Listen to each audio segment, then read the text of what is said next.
Okay masters, ఈరోజు మన క్లాస్లో ఏం తెలుసుకోబోతున్నామంటే విశ్వామిత్రుని స్ఫూర్తితో బ్రహ్మర్షిగా ఎలా మారాలి అనే అంశం మీద జ్ఞానాన్ని తెలుసుకుంటాం అన్నమాట. ముందుగా మనం మన గురుదేవులైన బ్రహ్మర్షి పితామహ పత్రిజీ గారికి మరియు నిరంతరం చక్కగా జ్ఞానాన్ని అందిస్తున్న వంశీకిరణ్ గురువు గారికి నా శతకోటి ఆత్మ ప్రణామాలు. మనకి ఈ జ్ఞానాన్ని, ఈ సజ్జన సాంగత్యాన్ని చేసుకోవడానికి ఇంత అద్భుతమైన ఒక స్టేజ్ని అందిస్తూ ఉన్న మన గ్రూప్ మేడం అయిన మానస మేడంకి నా కృతజ్ఞతలు. ప్లస్ మీరందరూ చక్కగా ప్రతిరోజు ఈ జ్ఞానాన్ని అందుకుంటున్నందుకు మీకు కూడా నా థ్యాంక్స్. ఓకే మాస్టర్స్, ఈరోజు మనం ఏంటి చెప్పుకుందాం అనుకున్నది విశ్వామిత్ర. విశ్వామిత్ర అనగానే మనకెవరు గుర్తుకొస్తారు? బ్రహ్మర్షి విశ్వామిత్ర అని అంటాము. బ్రహ్మర్షి అనగానే మనకు విశ్వామిత్రే గుర్తొస్తారు. నిజంగా వశిష్ఠుడు కూడా బ్రహ్మర్షి, కానీ మనకి బ్రహ్మర్షి విశ్వామిత్ర. కానీ ఇప్పుడు ఈ ఈ మనకి వాళ్ళు అసలు నిజంగా విశ్వామిత్ర మనకు తెలియనే తెలియదు.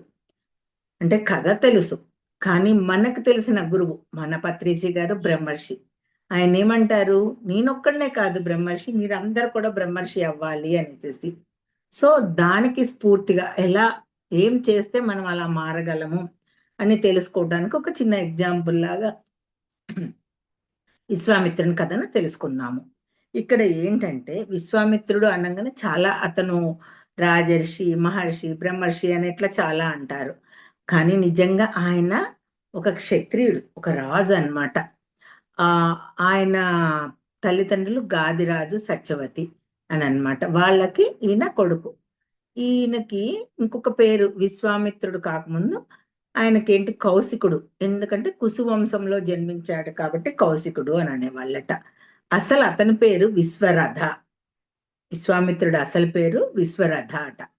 సో ఇలా పురాణాలు ఎన్నో చెప్తాయి, మనకు తెలిసింది మనకి విశ్వామిత్రుడు తెలుసు అనమాట. ఆయన ఏంటి, ఆయన అసలు ఈ భూమి మీదకి గాయత్రి మంత్రాన్ని తీసుకొచ్చారు, ఆ జ్ఞానాన్ని అందించారు. తర్వాత శ్రీరామచంద్రుడు అంతటి వాటికి గొప్ప గురువు అయ్యాడు. ఆయన గురువుగా ఉండి ఎన్నో విద్యలు నేర్పించి ఆ శ్రీరామచంద్రుడు మిథిలకు తీసుకెళ్లి వివాహం చేయటానికి కారణము, ఇలా ఎన్నో విధాలుగా ఆయన కారణమయ్యారనమాట. సో ఒక రాజు అసలు ఋషిగా ఎలా మారాడు, బ్రహ్మర్షిగా ఎలా మారాడు అనే విషయాలను తెలుసుకోవాలంటే ముందుగా మనం ఆయన కథని తెలుసుకుందాము. ఆయన ఒక రాజు కదా, ఆయన ఏం చేస్తాడు, రాజులకి ఏంటి ముఖ్యంగా ఉండేది, వినోదం, వేట. వేట అనేది ఆయనకు వినోదం అనమాట. అట్లానే ఒక రోజు ఇంకా ఏదో పనుల మీద కూడా ఏదో యుద్ధాలకు వెళ్ళో అట్లా అడవిలో ఒక 2000 మంది సైనికులతోటట ఆయన అడవిలో వెళ్తూ ఉంటారు. వెళ్ళి అవన్నీ పూర్తి చేసుకొని అలసిపోతారు కదా, వాళ్ళకు కూడా ఆహారం అది కావాలి కదా. అలసిపోయినప్పుడు అక్కడ చూస్తే వశిష్ఠ మహర్షి ఆశ్రమం కనిపిస్తుందట. కనిపించగానే వశిష్ఠ మహర్షిని కలిసి వస్తాను అంటే, పూర్వం రాజులేంటి మనం రామాయణంలో తెలుసుకున్నాం, జనక మహారాజు ఎలా ఉండేవాడు ఇవన్నీ. సో రాజులు ఆ ఋషి ఆశ్రమాలకు వెళ్ళి వాళ్ళతోటి సాంగత్యం చేసేవాళ్ళు అనమాట. వాళ్ళకి ఏం కావాలి, వాళ్ళకి ఏమైనా తక్కువగా ఉన్నాయా అన్ని వాళ్ళకి సమకూర్చడం అన్ని చేసేవాళ్ళు. ఇక్కడ కూడా ఈయన వశిష్ఠుడిని పలకరించడానికనే వెళ్ళారు. కానీ వశిష్ఠుడు ఆయన గొప్ప ఋషి, బ్రహ్మర్షి ఆయననే. అట్లాంటి ఋషి ఆ మహారాజు తన ఆశ్రమంకి వచ్చినప్పుడు వాళ్ళు సహజంగానే కదా మర్యాదలు చేయటం, ఆహారం, ఆ భోజనం సమయానికి వస్తే భోజనం అందించటం అవన్నీ. ఆయన ఏమంటాడు, రాజా మీరు మాకు అతిథులు కదా, మా దగ్గర భోజనం చేసి వెళ్ళండి, సమయం అయింది అని అంటే, అయ్యో వశిష్ఠ మహర్షి, నేను ఒక్కడనే కాదు నాతో పాటు 2000 మంది ఉన్నారు, పోనీలేండి వాళ్ళందరూ ఏదో ఒకటి తింటారు, నేను మాత్రం మీ ఆశ్రమంలో భోజనం చేస్తానంటాడు. అంటే సాధారణంగా ఋషుల దగ్గర ఏముంటాయో కందమూలాలు కొంచెం ఏవో ఉంటాయనే తెలుస్తుంది. కానీ ఈయన బ్రహ్మర్షి, అందుకనే ఈయన ఏం చెప్తాడు, అదేం లేదు, మీరందరూ చక్కగా భోజనానికి రండి అని కౌశికుడు అంటే విశ్వామిత్రుడే, ఆయన్ని పిలుస్తారనమాట. అందరూ మీ వాళ్ళందరూ కూడా చక్కగా శుభ్రపడి, అంటే వాళ్ళంతా అలసిపోయి ఉంటారు కదా, ఫ్రెష్ అయ్యి మళ్ళీ చక్కగా రండి అని అంటే, అయ్యో ఈయనేంటి ఇలా చెప్తాడు, ఇంతమందికి భోజనాలు ఎలా పెడతాడు అనేసి అనుకుంటాడు. అనుకుని సరే ఆయన ఋషి చెప్పాడు కదా వెళ్దాం అనుకుని అందరిని వస్తాడనమాట. ఈయన చక్కగా వాళ్ళు మంచి ఫ్రెష్గా స్నానం చేసి చక్కగా వచ్చే లోపల ఈయన మొత్తము అంతమందికి భోజనాలు అన్ని విందు భోజనం అలాంటి భోజనాన్ని ఏర్పాటు చేస్తాడు. అందరూ చక్కగా తింటారు, అన్నీ అయిపోతాయి. ఇంక ఈ రాజుకి, కౌశికుడు మహారాజు కదా, ఆయనకి ఒక డౌట్ వస్తుంది. నేనే కొంచెం ఆలోచిస్తాను, అలాంటిది ఒక ఋషి ఇక్కడ ఏమీ దొరకని ప్రదేశంలో ఇంతమందికి భోజనాలు ఎలా ఏర్పాటు చేశారు? అది నాకు కొంచెం అనుమానంగా ఉంది. మీరు దాన్ని వివరించగలరా, తెలియచేయగలరా అని అడుగుతాడు అదే కౌశికుడు. అడిగినప్పుడు ఆయన ఏం చెప్తాడు వశిష్ఠుడు, నా దగ్గర కామధేనువు అంటే కామధేను వంశ వాళ్ళ బిడ్డలు అట్లా శబల అని ఒక ఆవు ఉంది. ఆవు ఏం కోరితే అది ఇస్తుంది, చక్కగా అందుకనే మీ అందరికీ విందు భోజనం పెట్టగలిగాను అని చెప్తాడు.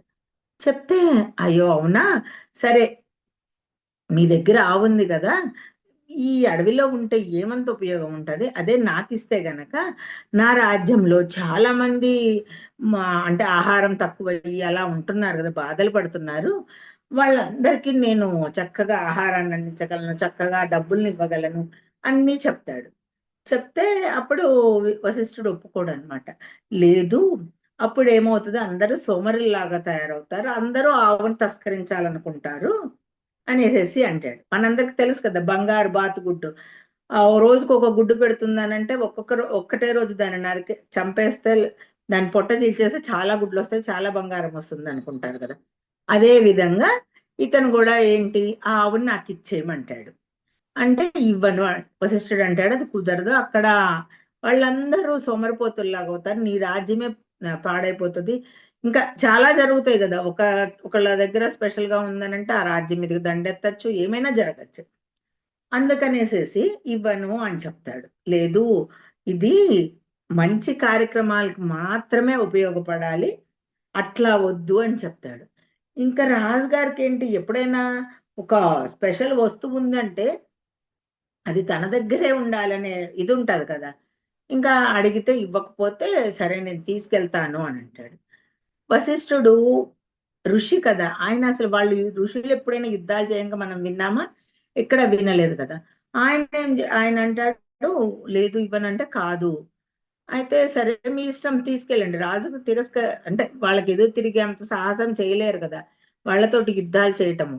అయితే తీసుకెళ్ళమనంగానే తీసుకెళ్తుంటే ఆ శబల, ఎంతైనా వీళ్ళు తల్లిదండ్రులు లాంటి వాళ్ళు, ఆ శబల ఆ గోవుకి చిన్నప్పటి నుంచి పెంచుతారు కాబట్టి దీనంగా చూస్తుంది. చూసేసరికి ఏంటి నన్ను ఇలా ఇచ్చేస్తున్నావా అంటే, మరి నేనేం చేయగలను అనేసి అని అనుకుంటాడు అతను. అంటే శబల అంటది, సరే నువ్వేం చేయలేవు, నేనేదో తిరగచ్చు కదా అంటే, నీ ఇష్టము అంటది. ఇప్పుడు ఎంత శక్తి కలది గోమాత, అది అంత శక్తితోటే కదా భోజనాలని అవన్నీ ఇప్పించగలిగింది, అంటే ఏమైనా చేయగలుగుతుంది కదా. అప్పుడు ఏం చేస్తుంది, తనలో నుంచి సైన్యాన్ని అంతని సృష్టించి ఆ విశ్వామిత్రుడు సేనల్ని తోటి పోరాడి వాళ్ళని ఓడిస్తుంది అనమాట. ఓడించి ఇక్కడే ఉంటది. ఇంకా అప్పుడు అరే ఒక్క ఋషి తన దగ్గర ఉన్న దాంతో నన్ను ఓడించాడు, నేను ఇతన్ని ఓడించాలి, ఇతనికి నేను నా క్షత్రియుడిగా నేనేంటి యుద్ధం మాత్రమే చేయగలను, కానీ ఇతను ఒక బ్రహ్మర్షి అంటే ఆధ్యాత్మికంగా ఎదిగిన వ్యక్తి వశిష్ఠ మహర్షి, అలాంటి వ్యక్తిని ఓడించాలంటే నేను కూడా ఆధ్యాత్మికంగా ఎదగాలి అనేసేసి అనుకొని ఓకే అది ఎదగాలంటే నేను ఏం చేయాలి అనుకుంటాడు. అనుకొని తపస్సు, ఈ ఋషులేంటి తపస్సులే కదా, సాధన చేస్తారు. ఏంటి ధ్యానము, మనం ఇప్పుడు ధ్యానం అంటున్నాం, వాళ్ళ తపస్సు. వాళ్ళు ఏం చేస్తారు, కళ్ళు మూసుకొని కూర్చొని ధ్యానంలో ఉంటారు. ఈయన కూడా వెళ్ళిపోయి వేల సంవత్సరాలు చేస్తాడు. చేసేసినాక ఏమవుతుంది, ఆయన ఆ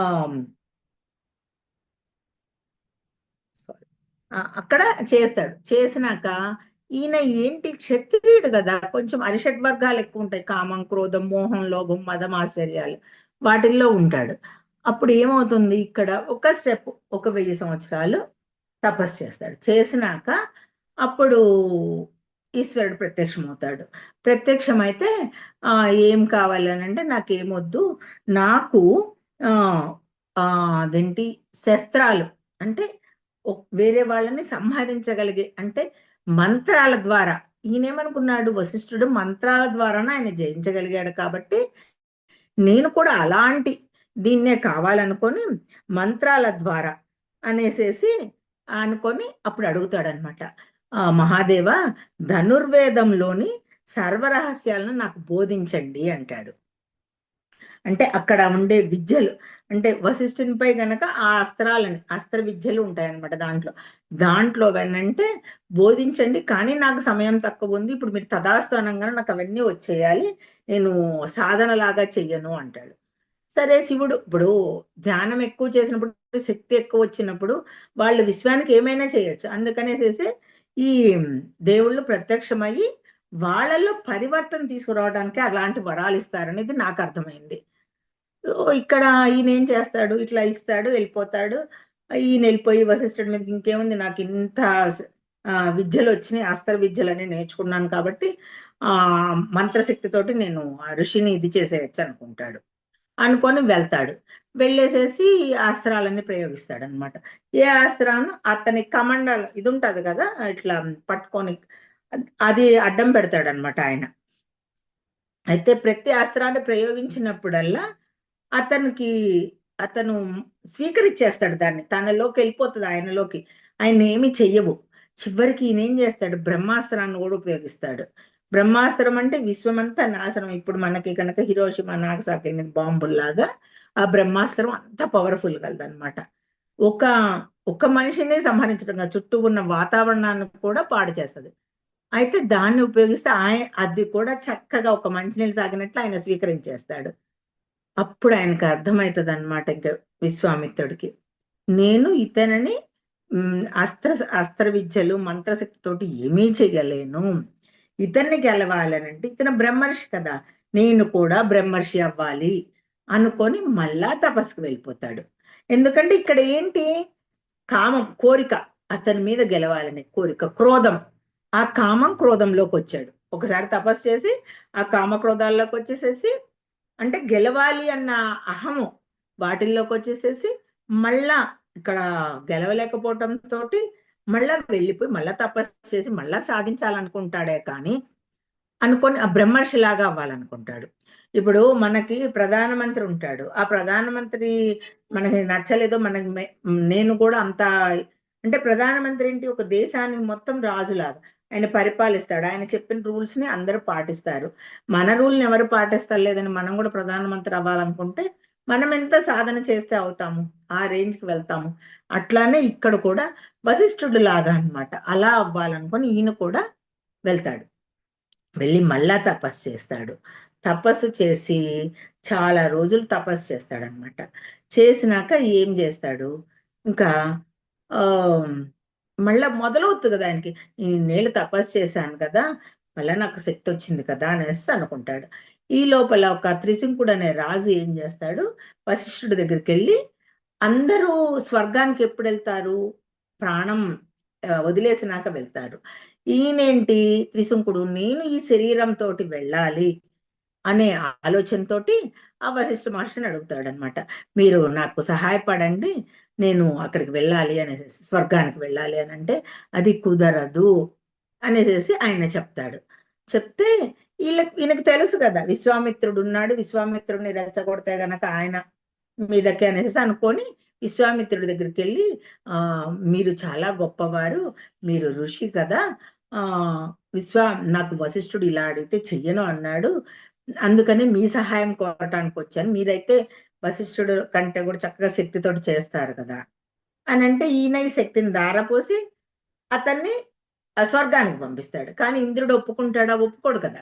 ఇంద్రుడు ఏం చేస్తాడు, లేదు ఈ మానవ శరీరంతో ఈ దేహంతో రావటానికి అర్హత లేదు అని పంపించేస్తాడు. పంపించేస్తే ఇప్పుడు విశ్వామిత్రుడు తక్కువ కాకూడదని ఏం చేస్తాడు, ఈయన శక్తిని మొత్తం ఉపయోగించి మధ్యలో ఒక స్వర్గాన్ని, త్రిశంక స్వర్గం, దానికి త్రిశంక స్వర్గం అంటే త్రిశంకుడు అనే రాజు కోరటం వల్ల అది ఏర్పరిచాడు కాబట్టి త్రిశంక స్వర్గం అనేసేసి అక్కడ ఏర్పరిచి అక్కడ ఉంచేస్తాడు ఆయన. ఇక్కడ ఏంటి మళ్ళా ఆ ఆరిషడ్ వర్గాల్లోకి వెళ్ళాడు. అయ్యో మళ్ళా అనుకుంటాడు, అయ్యో నా శక్తిని నేను ఇలా దుర్వినియోగం చేసుకుంటున్నాను అనుకొని ఇంకా ఏం చేశాం మళ్ళా వెళ్తాడు. ఇప్పుడు మనకేంటంటే అమ్మో మనం 100 సంవత్సరాలు కూడా బతకము, ఇదేంటి ఈయన వేల వేల సంవత్సరాలు తపస్సు చేస్తున్నాడు అనిపిస్తుంది. కానీ పూర్వం ఇప్పుడు మనకి బ్రహ్మదేవుడికి 10,000 సంవత్సరాలు అయితే మనకు ఒక రోజు ఇలా చెప్తారు కదా. సో ఈ ఋషులందరూ కూడా దేవతలతో అనుసంధానం అయ్యే ఉండేవాళ్ళు వాళ్ళందరూ. అందుకనేసేసి ఈయన మళ్ళా తపస్సు చేస్తాడు మళ్ళా వేల సంవత్సరాలు. ఇప్పుడు ఏం చేస్తాడంటే ఒక శ్రీశైలం దగ్గర ఉంటదట గుహ. ఆ దాని దగ్గరికి వెళ్ళి ఆ గుహ దగ్గర తపస్సు, ఆ గుహలో ఉండి తపస్సు చేస్తాడు. ఇప్పుడు కూడా మనం వెళ్తే అక్కడ ఉంటుందంట ఆ గుహ అనేది. సో ఆ గుహ దగ్గరికి వెళ్ళి అక్కడికి వెళ్ళి తపస్సు చేస్తాడు. వెళ్ళి తపస్సు చేసినాక మళ్ళా అక్కడ ఏమవుతుంది, అక్కడ మళ్ళా డెవలప్ అవుతూ ఉంటాడు, ఆధ్యాత్మికంగా ఎదుగుతాడు.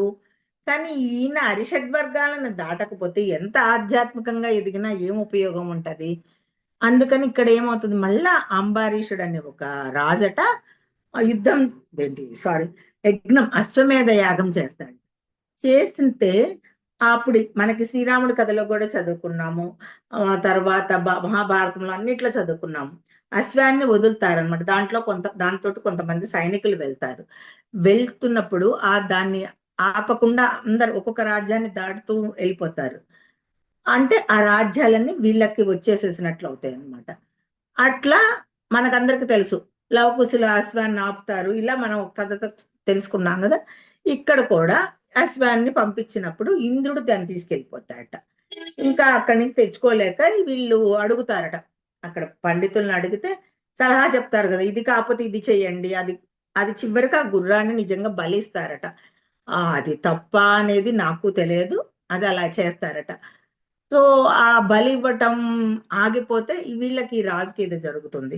అందుకని పర్యాయంగా ఏముంటది దాని బదులు అనేసేసి అప్పుడు ఏం చేస్తారు, అడిగితే పండితులను అడిగితే ఒక ఋషి కుమారుడిని కూడా ఇవ్వచ్చు అని అంటారట. అయితే సరే అనేసి ఒక ఋషి కుమారుడికి ఇతను వెళ్ళి డబ్బులు ఆశ చూపించి, అందరూ ఋషులు ఒకటేలాగా ఉండరు కదా.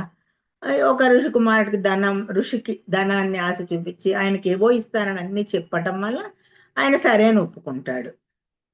ఒప్పుకున్నాక ఆ ఋషి కొడుకుని తీసుకొస్తూ ఉన్నప్పుడు దారిలో విశ్వామిత్రుడు కలుస్తాడు. ఆయనని ఈ ఋషి కుమారుడు అడగటంతో సరే ఈయన శక్తిని దారపోసి మళ్ళా అతన్ని రక్షిస్తాడు. అక్కడ అంటే ఇక్కడ ఇతను ఏం చేశాడు, తన పని తను చేసుకోకుండా వెళ్ళకుండా మళ్ళా వేరే దాంట్లో చేయబెట్టాడు. అంటే అక్కడ శక్తిని మళ్ళా కోల్పోతున్నాడు. అంటే ఏంటి, అవతల వాళ్ళు ఆధ్యాత్మికంగా ఎదగాలని శ్రద్ధ ఉన్న వాళ్ళకే మనం కొంత సహాయం, అంటే ఇప్పుడు మనం ఎవరైనా, ఇప్పుడు మనకి కర్మధ్యానం అని ఉంది, కర్మధ్యానం అప్పుడు మనం కౌన్సిలింగ్ ఇస్తాం కదా. మేడం మీరు మా కోసం ధ్యానం చేస్తారా అంటే మనం ఏం చెప్తాము, మనం ఏం నేర్పించాలన్నది కూడా ఎవరికైనా, పిల్లలకైనా మన వాళ్ళకైనా ఎవరికైనా నేర్పించాల్సిందేంటి, మీరు ఎదగండి అని నేర్పించాలే. కానీ మీకోసం మేము ధ్యానం చేసేస్తాము, కొన్ని కొన్ని గురువులు అలా చేస్తున్నారు, కానీ అది కరెక్ట్ గా కాదు అని నాకు అనిపించింది. వాళ్ళని ఎదగాలి అంటే ఎవరికి వాళ్ళు ఎదగాలే గాని నీ కర్మను నేను తీసుకోలేను, నా కర్మను ఇంకోళ్ళు తీసుకోలేరు. అందుకని ఇక్కడ ఈయన ఏం చేశాడు, దాంట్లో చేయబెట్టాడు. దాంట్లో చేయబెట్టడం వల్ల మళ్ళా వెనక్కి వచ్చాడు. అయ్యో ఏంటి నేను ఇలా చేస్తున్నాను అనుకుని మళ్ళా తపస్సు చేస్తాడు. బ్రహ్మదేవుడు ప్రత్యక్షమవుతాడు. బ్రహ్మదేవుడు ప్రత్యక్షమై మళ్ళా వరం ఇస్తాడు. అప్పుడు కూడా ఏంటి, ఈయనకి ఇంకా బుద్ధి మారలేదన్నమాట. ఆ వశిష్ఠుడిని ఎలాగైనా బాధ పెట్టాలి అనే బుద్ధి మారలేదు. అప్పుడు ఏం చేస్తాడు, వశిష్ఠుడు దగ్గరికి వెళ్ళ ఒక రాక్షసుని సృష్టించి ఆ రాక్షసుని ప్రేరేపించి ఆయన 100 కొడుకుల్ని సంహరించేట్టు చేస్తాడు. అయినా కూడా వశిష్ఠుడు ఏమీ బాధపడడు. ఆయన ఋషి ఆ మౌనంగా అట్లానే ఉంటాడు. అయితే ఇక్కడేమవుతుంది, ఈయనకి బ్రహ్మహత్య దోషం లాగానే కదా. ఋషి అంటే ఆయన ఒక బ్రాహ్మణుడు, ఒక ఋషి. ఇప్పుడు ఇంకా ఆయన ఏంటి, సప్త ఋషుల్లో ఒకళ్ళు.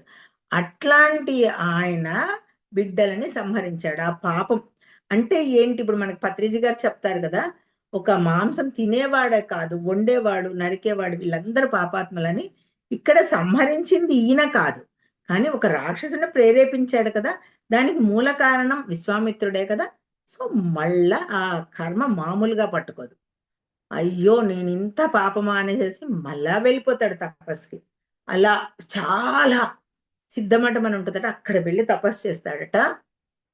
ఎన్నో వేల సంవత్సరాలు మనిషి ఎట్లా అంటే ఇంకా ఎముకలు గూడు అలా పూర్తిగా మరణించేస్తాడు అన్న స్టేజ్కి వెళ్ళిపోతాడు. అప్పుడట ఇంద్రుడు, దేవేంద్రుడు, నిజంగా ఆయన దేవతలకందరికీ రాజు కదా, ఆయనలో మంచితనం ఉంది. ఆయన ఏం చేస్తాడట, ఇంత మంచి వ్యక్తి ఆ చనిపోవటం వలన కంటే ఈయన బ్రతికుంటే గనక ఈ విశ్వానికి చాలా ఉపయోగపడతాడు ఇతను అనేసేసి అప్పుడు ఏం చేస్తాడంటే ఆయన మేనకను పంపిస్తాడు. మనకందరికి తెలిసిన కథలో ఏంటి, మేనక ఇంద్రుడు తన పదవి కోసమో దేనికోసమో వీళ్ళు తపస్సు చెడగొట్టడానికి అప్పుడు రంభా ఊర్వశల్ని వీళ్ళని పంపిస్తారని మనందరికి తెలుసు కదా. ఇక్కడ ఆ మేనకని అట్లా పంపించాడు అనుకోని అని మనకు తెలుసు. కానీ నిజంగా అట ఆ విశ్వామిత్రుడు బ్రతికి అంటే కౌశికుడు ఉండాలి అనే ఇదితోటి ఆయన పంపిస్తాడు సేవ చేయటం కోసం. సేవ చేయటం కోసం పంపిస్తే ఆమె చక్కగా చూసుకుంటది, నిజంగానే అలానే చూసుకుంటది. కానీ ఇతను మళ్ళా ఆ తపస్సు నుంచి కొంచెం డైవర్ట్ అవుతాడు కదా. అప్పుడు ఏమవుతుంది, వెంటనే మళ్ళా ఆయన కామంలోకి వెళ్తాడు. వెళ్ళి ఆ మేనకతోటి సంసారం లాగా చేసి అక్కడ ఒక పాపని కంటాడు. ఆ పాప పేరే శకుంతల. అయినాక మళ్ళా ఏంటంటే పడుతూ ఉంటున్నాడు, లెగుస్తూ ఉంటాడు. అరే నేను ఏంటి అసలు నా ఇదేంటి. మేనక కూడా ఏంటి, అక్కడ ఆమె దేవరు అదే ఇంద్రుడి దగ్గర కదా ఆమె ఉండవలసింది, ఈ భూలోకంలో ఎంతకాలం ఉండదు కదా. ఆమె ఏం చేస్తుంది, నేను ఈ బిడ్డను పెంచనని ఆమె వెళ్ళిపోతుంది. ఈ విశ్వామిత్రుడు కూడా ఏం చేస్తాడు, అరే ఇతను ఈ బిడ్డ నాకేంటి బంధం లాగా అయిపోతుంది, అసలు నా ప్రపంచం వేరు, నా ఇది వేరు, నేను బ్రహ్మర్షి అవ్వాల్సిన వాడిని, ఇలాంటి జీవితం ఏంటి నాది అనేసి ఆయన కూడా ఏం చేస్తాడు, ఆయన కూడా వెళ్ళిపోతాడు. అప్పుడు కణ్వ మహర్షి పెంచుతాడనమాట. ఆమెకి శకుంతల అని పేరు పెట్టుకొని పెంచుతాడు. వాళ్ళకి పుట్టిన బిడ్డే భరతుడు. ఆ భరతుడు పేరు మీద ఇప్పుడు మన భారతదేశం అనేది ఉంది అన్నమాట. ఆ భారతదేశంలోనే మనందరం చక్కగా ఉంటున్నాము. సో ఇది అసలు భారతదేశానికి కదా. ఇట్లా అంటే ఏంటి, పడుతున్నాడు లెగుస్తున్నాడు, పడుతున్నాడు లెగుస్తున్నాడు. ఇక్కడ అంటే ఆ మామూలు సాధకులందరూ నిజంగా సాధన చేసేవాళ్ళు, మనం కూడా అంతే కదా. అంటే మనం అంత గొప్ప సాధకులం కాకపోవచ్చు, కానీ మనం కూడా చూడండి గట్టిగా 10 రోజులు కనుక ఈ ధ్యానంలోకి మనకి ఫంక్షన్ లో ఉండి కుదిరినప్పుడు మనం మొత్తం మన ఆరా ఏంటి, మన ఎనర్జీస్ ఏంటి అన్నీ వెళ్ళిపోతాయి. ఏం చేస్తామో తెలియదు. అక్కడ ఒక ఫంక్షన్కి వెళ్ళామంటే అక్కడ అరిషడ్ వర్గాల్లోకి వెళ్తాము, మళ్ళా తప్పు చేశామని తెలుసుకొని మళ్ళా వస్తాము. అందుకనే సాధనను అస్సలు మానేయద్దు. ఎరుకని పెంచుకోవాలి. ఈయన బ్రహ్మర్షి అవ్వాలనుకున్నాడు కానీ వీటిని దాటడం ఆయనకి అవ్వట్ల. ఇంకా ఆయనకి బాధేస్తుంది, నేను ఇంత చేస్తున్నాను, నేను ఎందుకు అవ్వలేకపోతున్నాను అనేసి ధ్యానంలో కూర్చొని ప్రశ్నించుకుంటాడు. అప్పుడు ఆ ధ్యానంలో కూర్చొని ప్రశ్నించుకున్నప్పుడు ఆయనకి, మనం కూడా చూడండి ధ్యానంలో కూర్చోవడం అంటేనే మన అంతరంగంలోకి మనం వెళ్ళటము. అంటే అప్పుడు ఏమవుతుంది, మనం లోపల నుంచి మన ఆత్మ అనుకోండి, మన అంతరంగం అనుకోండి, దాని నుంచి మనకు ఒక ఆన్సర్ వస్తుంది. ఇక్కడ ఈయనకి చెప్తాడనమాట, ఆ జవాబు వస్తుంది, నువ్వు చాలా దగ్గరకు వచ్చావు, కాకపోతే నువ్వు ఇలా అవ్వటం వల్ల ఇది అయింది, కానీ చాలా దగ్గరకు వచ్చావు. ఈ దగ్గరలో ఒక గ్రామం ఉంది, ఆ గ్రామంకి వెళ్ళి నువ్వు అక్కడ నీకు ఒక గురువు దొరుకుతారు, వాళ్ళని చూసి నువ్వు ఆచరిస్తే నువ్వు అయిపోతావు అని చెప్తారు. ఓకే అనేసి ఈయన బయలుదేరతాడు. బయలుదేరి వెళ్తూ వెళ్తూ ఇంకా ఆయన దారిలో ఆయన సంధ్యావందనము ఇవి ఒకటి ఉంటాయి కదా, ఆ మధ్యలో కొంచెంసేపు ఒక చెట్టు కింద కూర్చొని ధ్యానం చేసుకుంటుంటాడు. ధ్యానం చేసుకుంటుంటే ఏమవుతుంది, ఆ పూర్తి దీర్ఘంగా అట్లా డీప్ ధ్యానంలో ఉంటాడు. ఉన్నప్పుడు పైనుంచి ఒక పక్షి రెట్ట వేస్తుంది. ఆయనకి చూడండి మరలా ఎక్కడొచ్చింది, కోపం వచ్చేసింది. కోపం వచ్చేసేసి క్రోధం వచ్చి తల పైకెత్తి చూస్తాడు. ఈయనకి శక్తి ఎక్కువ ఉంది కదా, ఆ చూపుతోటి ఆ పక్షి కాస్త మసి అయిపోతుంది. మసి అయిపోయినాక ఈయన వెళ్ళిపోతాడు. వెళ్ళిపోయి ఇంకా గ్రామంలోకి, మొత్తానికి గ్రామం చేరుకుంటాడు. గ్రామంలోకి వెళ్తాడు.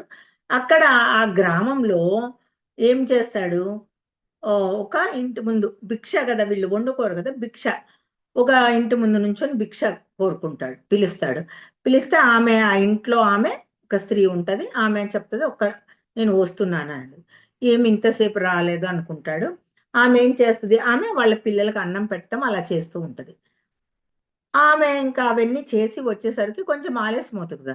ఇతను భిక్ష తీసుకుని కోపంగా చూస్తాడు. ఆమె అంటది వెంటనే, నేనేమన్నా అడవిలో పక్షిని అనుకున్నావా నీ చూపులకి మసైపోవటానికి అని అనగానే, ఇతనేంటి, ఒక సాధారణ స్త్రీ ఇంత గొప్పగా ఎలా తెలుసుకుంది, నేను అడవిలో జరిగింది ఎలా తెలుసుకుంది, ఇంకేదో దివ్య దృష్టి ఉంది, సో ఈమె నా గురువు అనుకుంటాడు. అనేసేసి అడుగుతాడనమాట, అమ్మా, నువ్వే నా గురువు, నాకు నా ధ్యానంలో వచ్చిన దానికి నువ్వు ఇంత చక్కగా చెప్పావు, నువ్వే నాకు గురువు అంటాడు. అని అంటే, అదేంటి మీరేమో పెద్ద ఋషిలాగా కనిపిస్తున్నారు, నేను మీకు గురువునేంటి, నాకు ఏదో సాధారణ స్త్రీని, నా పిల్లల్ని, నా భర్తని చూసుకోవడం తప్ప నాకు ఈ ధర్మం ఒక్కటే నాకు తెలుసు అని అంటాడు. అంటే ఏంటి, నా పిల్లల్ని నేను చూసుకుంటూ నేను ధర్మంలో ఉన్నాను అంటది. ఆమె ఏమంటది, నా నా ధర్మంలో నేనున్నాను. ఈయనకి ఒక క్షణం ఆలోచన వచ్చినా, అయితే ఈయనకి ఎంతసేపటికి బ్రహ్మర్షి అవ్వాలనే ఇది తోటి ఉంటాడు కదా. అప్పుడు మళ్ళా ఏం చేస్తాడు, ఇంకొంచెం సరే, అక్కడ ధర్మవ్యాధుడు అని ఉంటాడు, అతనిని అడగండి, మీకు గురువు ఎవరో చెప్పగలుగుతాడేమో అని అంటదనమాట. అని అంటే సరే అనేసి వెళ్తాడు. వెళ్తే అందరిని కనుక్కుంటూ వెళ్తాడు. వెళ్ళేసరికి ఒక మాంసం కొట్టు, అక్కడ మాంసాన్ని నరుకుతున్నవాడు అతను ధర్మవ్యాధుడు అని చెప్తాడు. ఇతను అనుకుంటాడు వెంటనే, ఏంటి ఇతనికి, ఇదేంటి, నేనేంటి ఈ కటికవాడి దగ్గరికి వచ్చి ఈయన నా గురువు ఏంటి, ఇదేంట్రా బాబు నాకు ఇలా చూపిస్తున్నారు అనుకుంటాడు. అతనిలో అహంకారం ఉంది కదా ఇంకా. సో అలా అనుకొని, సరే ఆయన అడుగుదాంలే అని వెళ్ళి అడుగుతాడు, మీరే ధర్మవ్యాధుడు అంటే అవును అని అంటారు.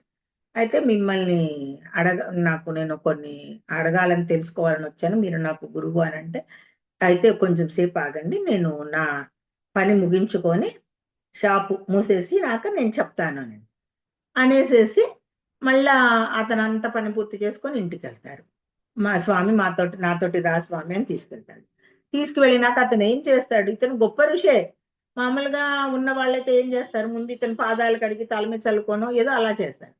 కానీ ఈయనేం చేస్తాడు, ముందుగా లోపలికి వెళ్ళి అక్కడ వాళ్ళ తల్లి తండ్రి అత్త మామ అందరు ముసలి వాళ్ళు మంచాల్లో ఉంటారు. వాళ్ళకి శుభ్రంగా, అంటే వాళ్ళ మంచాల్లో అన్ని మలమూత్రాలు అన్ని చేసుకునే ఉంటారు. వాళ్ళనంతా శుభ్రపరిచి చక్కగా స్నానాలు చేయించి అందరికి మంచిగా వాళ్ళకి ఆహారం పెట్టి అన్ని చేసినాక, వాళ్ళ పరిచర్యలన్నీ పూర్తి చేసినాక వచ్చి, ఇప్పుడు చెప్పండి స్వామి అని అంటాడు. ఈయనకు అర్థం కాదు, ఈయనేంటి కటికవాడేంది, ఇతనేంటి అక్కడికి వెళ్ళి వాళ్ళందరికీ తల్లిదండ్రులకు సేవ చేస్తున్నారంటే కొంచెమన్నా ఉంది, ఈయనేంటి అత్తమామకు కూడా సేవ చేస్తున్నాడు అనేసేసి, ఇక్కడ ఏదో ఉంది, ఇట్లా మీరే నా గురువు అట్లా అని అన్నప్పుడు, లేదు నేను నా ధర్మంలో ఉన్నా, నేను కూడా అదే చెప్తాడు, నేను నా ధర్మంలో ఉన్నాను అనేసేసి అని చెప్తే, నీకు ఏం అర్థం కాదు, ఇంక వెళ్ళిపోయి మళ్ళా ధ్యానంలో కూర్చుంటాడు. ధ్యానంలో కూర్చున్నప్పుడు అప్పుడు అతనికి గుర్తుకొస్తుంది, మొదటి స్త్రీ ఏం చెప్తుంది, నా బిడ్డలని నేను చక్కగా చూసుకుంటున్నాను, ఆ ధర్మంలో ఉన్నాను. ఇక్కడ ఈయనకి గుర్తుకొస్తుంది అనమాట, అవును, నేను నా కోరిక, నా సంతోషం కోసము మేనకతోటి కలిసి బిడ్డను కన్నాను, ఆ బిడ్డను అక్కడ అడవిలో వదిలేసి వచ్చాను, ఆ బిడ్డ ఏమవుతుందని పట్టించుకోలేదు, నా కోరిక కోసమే. ఇక్కడ ఈయన ఎంత తపస్సు చేసినా ఈయన గొప్ప అనిపించుకోవడానికి, ఈయన స్వప్రయోజనాల కోసమే శక్తిని ఉపయోగించాడు కానీ విశ్వం కోసం ఎక్కడ ఉపయోగించాల. ఇక్కడ అక్కడ బిడ్డను వదిలేసి వచ్చాను, నేను ఎంత తప్పు చేశాను అని బాధపడతాడు. అంటే ప్రతి మనిషిలో ఒక యూటర్న్ అనేది ఉంటది. ఆ యూటర్న్ వచ్చినప్పుడే అతను ఎదగగలుగుతాడు. ఇప్పుడు మనందరం కూడా ఉన్నాం మాస్టర్స్, మనందరం కూడా ఏంటి, మన జీవితాల్లో ఒక కష్టాలు వచ్చినప్పుడే ఈ ధ్యానంలోకి వచ్చాం. అదే మనకి యూటర్న్. ఒక మంచి గ్రూప్ దొరకటం తోటి, వంశీ సార్ లాంటి గురువు దొరకటము, ఒక మంచి గ్రూప్ దొరకటం తోటి మనం ఆధ్యాత్మికంగా ఎదగటానికి ప్రయత్నం చేస్తున్నాము. అంటే ఏంటి, ఇక్కడ ఈయనకి కూడా అలాంటి యూటర్నే వచ్చింది. ఆ యూటర్న్ తోటి చక్కగా ఆయన తప్పు తెలుసుకున్నాడు. ఆ తర్వాత ధర్మవ్యాధుడు, అవును ధర్మవ్యాధుడు చూడు, అతను మాంసం అమ్ముతున్నాడు, ఒక జంతువుని హింసిస్తాడు. అయినా కూడా ఆయన ఇంటికి వెళ్ళినప్పుడు, అది షాప్ వరకే, ఇంటికి వెళ్ళినప్పుడు ఆయన ఏం చేస్తున్నాడు, సేవా మార్గంలో ఉన్నాడు. తల్లిదండ్రులు, అయ్యో నా తల్లిదండ్రులను అక్కడ వదిలేసి వచ్చాను నేను, వాళ్ళు ఏమయ్యారో తెలియదు అంటే రాజ్యంలో ఉంచాడు కరెక్ట్, కానీ వాళ్ళ ఆలనా పాలన పెద్దవాళ్ళు అయినాక చూసుకోవాలి కదా. ఇవన్నీ నేను వదిలేసి నా కోరిక, నా అహం తీర్చుకోవడానికి వశిష్ఠుడి మీద రివెంజ్ లాగా, అంటే ఆయన్ని ఓడించాలి అనే ఆ తపన, అదే ఆలోచన, కానీ నేను బ్రహ్మర్షి అయ్యి ఈ విశ్వానికి ఏవో ప్రయోజనాలు ఇద్దామని అదే ఆలోచన లేదు ఆయనకి. అనేసి అప్పుడు ఆలోచిస్తాడు.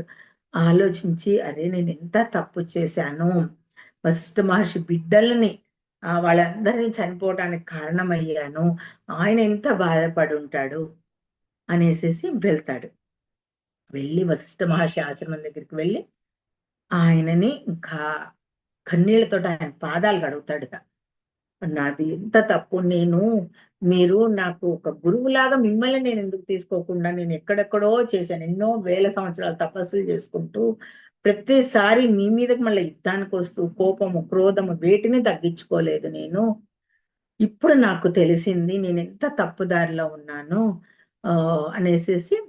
ఏంటి ఫస్ట్ నిజంగా కొన్ని వేల సంవత్సరాలు చేసినాక ఆయనకి రాజర్షి అంటారు, అంతేగాని బ్రహ్మర్షి అన్నారు. ఎందుకంటే రాజు ఋషిగా అయ్యాడు, అది రాజర్షి అని అంటారు. సో ఇక్కడ ఇప్పుడు ఇక వశిష్ఠుడు కాళ్ళ మీద పడతాడు అనమాట. అప్పుడు క్షమాపణ వేడుకుంటాడు. అంటే పరివర్తన వచ్చింది ఆయనలో. ఆ పరివర్తనతోటి ఎలా జరిగిందనేది ఇప్పుడు తెలుసుకుందాం. ఆయన కాళ్ళ మీద ఆ క్షమాభిక్ష, పశ్చాత్తాపం, పరివర్తన వచ్చేసింది. ప్రాయశ్చిత్తం చేసుకోవడానికి రెడీ అయ్యాడు. దాంతో ఆయన ఇంకా విశ్వామిత్రుడు లేపుతాడనమాట. బ్రహ్మర్షి లే అని అంటాడు. ఇంకా ఆయన ఆనందం చూడండి ఎలా ఉంటుంది.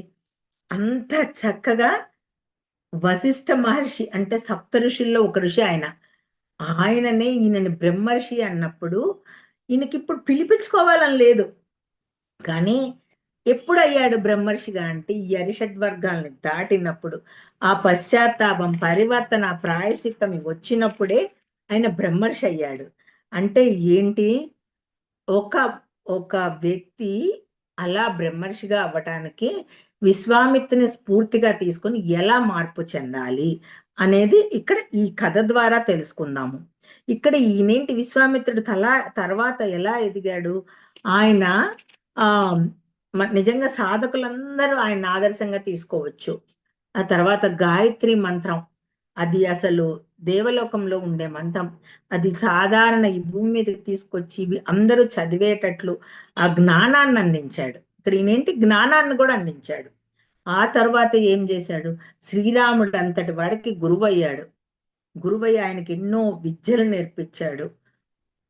అంటే బాణాల ద్వారానే కాదు, మంత్రశక్తితోటి కూడా అవతల వాళ్ళ మనసు మార్చచ్చు, అవతల వాళ్ళని సంహరించడం వచ్చచ్చు, అన్ని చేయొచ్చు అని చెప్పారు. ఆ శ్రీరాముని తీసుకున్న అహల్య శాపం అంటే మిథులకు తీసుకెళ్తున్నప్పుడు అహల్యకు శాపం తొలగించేట చేశాడు. ఆ తర్వాత మిథులకు వెళ్ళి అసలు శ్రీరాముడు సీత కలవడానికి కారణమయ్యాడు. అంటే ఒక్కసారి బ్రహ్మర్షిగా మారినాక వాళ్ళు ఎంత అద్భుతంగా ఉంటారో చూడండి. అప్పటి వరకు ఉన్న కామం, క్రోధం, అరిషడ్ వర్గాలు అన్ని వెళ్ళిపోయినాయి. ఇక్కడ ఎలా మారాడు, ఇక్కడ మనం ఏంటంటే తర్వాత హరిశ్చంద్రుడు ఉన్నాడు కదా, ఆయనకి పరీక్షలు పెట్టి ఆయన అంటే హరిశ్చంద్రుడిని మనం ఏమంటాము, అసలు అబద్ధం సత్య హరిశ్చంద్రుడు అంటాం కదా. ఆయన ఆయన గురించి ఈ ప్రపంచానికి తెలియజేసేటట్టు చేశాడు. ఇక్కడ పరీక్ష పెట్టి ఆయనని ఈ ప్రపంచానికి చూపించాడు. ఆ సత్యంలో ఉంటే ఎన్ని కష్టాలు పడినా ఎలా పైకి రాగలము అనేది అది చూపించాడు. అంటే విశ్వామిత్రుడు బ్రహ్మర్షిగా మారినాక ఎలా ఎలా ఉన్నాడు, బ్రహ్మర్షిగా మారక ముందు ఎలా ఉన్నాడు అనేది మనం ఈ రెండు పరిశీలించుకోవటం ద్వారా మనం మారటం వల్ల మనకి ఏమొస్తుంది అని. ఇంకా ఇక్కడ ఒక ఒక 5 పాయింట్స్ చెప్పి ముగించేస్తాను. ఇక్కడ మనము ఇట్లా ఈయన స్ఫూర్తిగా తీసుకొని మనము ఎట్లా ఏ పాఠాలు నేర్చుకోవటం ద్వారా ముందుకి మనం కూడా ఎదగచ్చు, ఆధ్యాత్మికంగా బ్రహ్మర్షి అవ్వచ్చు. ఒకటి ఫస్ట్ది తపస్సు, అంటే దృఢమైన సాధన. విశ్వామిత్రుని జీవితం చూపిస్తుంది కదా, గట్టి సంకల్పంతో ఆయన సాధన చేస్తాడు. గొప్ప లక్ష్యాలను సాధించడానికి పట్టుదలతో సాధన చేశాడు. అంటే అచంచలమైన తపస్సు ద్వారా మాత్రమే ఆత్మజ్ఞానాన్ని పొందుతాము అనేది ఆ పాయింట్ పట్టుకోవాలి. తపస్సు అంటే మనం ధ్యానము, మనమేం అడవులకు వెళ్ళి తపస్సు చేయగల, మనం ధ్యానము. ఇక్కడ ఆ స్త్రీ ధర్మవ్యాధుడు అవన్నీ వాళ్ళందరూ నేర్పించింది ఏంటి, ఇంట్లో ఉంటూనే కుటుంబంలో ఉంటూనే అన్నీ చెయ్యొచ్చు అని వాళ్ళు నేర్పించారు కదా. వాళ్ళని చూసే కదా ఈయన బ్రహ్మర్షి అయ్యింది. ఇక్కడ ఇది మనం ఇక్కడ ఉండి ధ్యానం ద్వారా సాధన చేసి ఇలా వెళ్ళొచ్చు, మంచి జ్ఞానాన్ని పొందొచ్చు. తర్వాత ఆత్మ నిగ్రహం మాస్టర్స్ రెండో పాయింట్.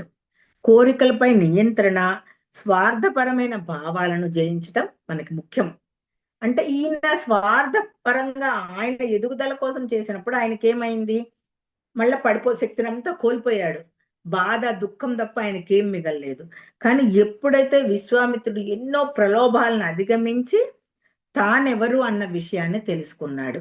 ఇప్పుడు మనం కూడా మనం ధ్యానంలో మనం ఎవరు అన్న విషయం, మనం ఒక ఆత్మ చైతన్యము ఇలాంటివన్నీ తెలుసుకుంటున్నాం కదా. అంటే ఏంటి, ఆత్మ నిగ్రహం ఉండాలి, ఆ ప్రలోభాలకి లోనవ్వకూడదు.